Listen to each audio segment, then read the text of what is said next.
5 vérités absolues pour vite percer au football. Coucou, salut, j'espère que vous allez très bien.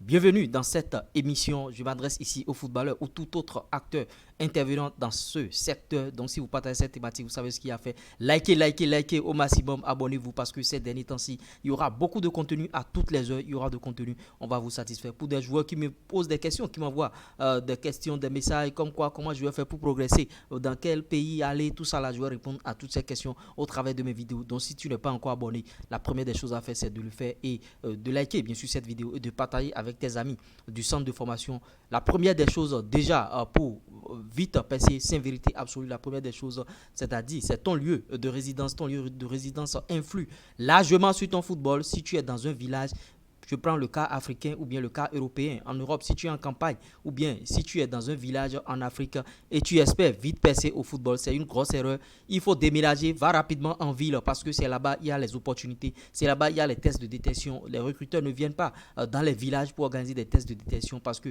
les installations en ville sont plus propices, les installations en ville sont plus accessibles et il y a beaucoup plus de fluidité, beaucoup plus de connexion. Donc les gens préfère la ville. Donc, si tu es au village, allez. Fais comme Sadio Mané, prends le bus et va, bien sûr, en ville. Sadio Mané, il a quitté Bambali, son village, et il est allé, bien sûr, à Dakar pour aller faire un test. Regardez aujourd'hui ce qui se passe. Donc, ton lieu va influencer. La recommandation, vous voyez, la recommandation, c'est quoi? Vous voyez, quelqu'un a un club et il a un ami par exemple, un ami qui a un enfant footballeur qui est très bon et il le recommande, il dit ah mon petit il va jouer avec toi ici et il est bon. Si tu es dans ce club là et tu es en concurrence avec ce joueur, accepte la concurrence, ne va pas en bras de fer, ne va pas dire au coach que bon c'est parce que c'est son papa qui l'a envoyé, c'est pourquoi il est en train de jouer. Il faut te battre parce qu'en te battant tu vas le surpasser, tu vas le dépasser un jour à cause de ton travail et de ton dévouement, ton acharnement au travail. En tout cas, ça va sauter à l'œil parce que l'entraîneur, lui, veut de résultats. Si le petit qui a été recommandé n'est pas bon, s'il n'est plus bon, il va le mettre au banc et il va te classer. Maintenant, si le petit qui est recommandé est bon plus que toi, bon, souffre, jouer au banc, donc il faut travailler du. Troisième des choses, troisième vérité absolue, ce sont les blessures.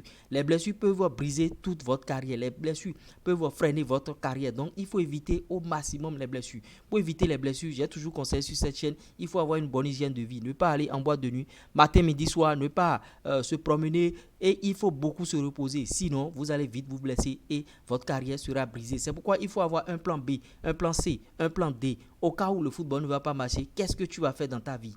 C'est de ça qu'il s'agit. C'est pourquoi en Europe, partout aujourd'hui, on fait du sport études. L'autre grosse vérité qu'il faut savoir, c'est que le système peut te faire éjecter rapidement. Comment le système te fait éjecter? Le système te fait éjecter de cette manière-là. Tu es mal poli envers un entraîneur, par exemple, tu vois. Lui, il peut faire et ta carrière va se briser. Un entraîneur peut détruire ta carrière. Je l'ai toujours répété sur cette chaîne ici. Donc, il faut répéter, il faut respecter tout le monde au club et il ne faut pas faire des blagues avec tout le monde, de mauvaises blagues avec tout le monde. Il faut savoir comment blaguer avec l'entraîneur parce qu'on est en train de travailler, on est tendu. Des fois, il faut détendre l'atmosphère. Il faut savoir le faire. Sinon, ce mec, il peut briser ta carrière définitivement. Maintenant, ne te trompe pas de sport. Si tu as des morphologies, c'est-à-dire si tu as une taille vraiment au-dessus de la moyenne, si tu es très élancé, va au basket, tu vois, va au basket. Maintenant, aujourd'hui, on veut les joueurs élancés, bien sûr, mais trop élancés aussi. Va au basket ou bien va faire de l'athlétisme. Maintenant, si tu as une taille trop courte aussi, ne va pas faire du saut en longueur. Tu vois un peu ce que je dis. Donc, il faut savoir par rapport à ta morphologie, par rapport à ta forme, par rapport à tes aptitudes, il faut savoir choisir ton sport. Si tu n'as pas les aptitudes, la forme nécessaire pour jouer au football, va faire autre chose rapidement. Donc, voilà les vérités absolues qu'il faut savoir et ne plus perdre de temps dans ta carrière. Donc, les 12 mois qui vont suivre déjà, tu dois avoir une belle carrière. Voilà les vérités que je viens de vous dévoiler. Likez, partagez, abonnez-vous et partagez la vidéo avec vos amis du centre de formation. Likez au maximum. C'était moi, Luro.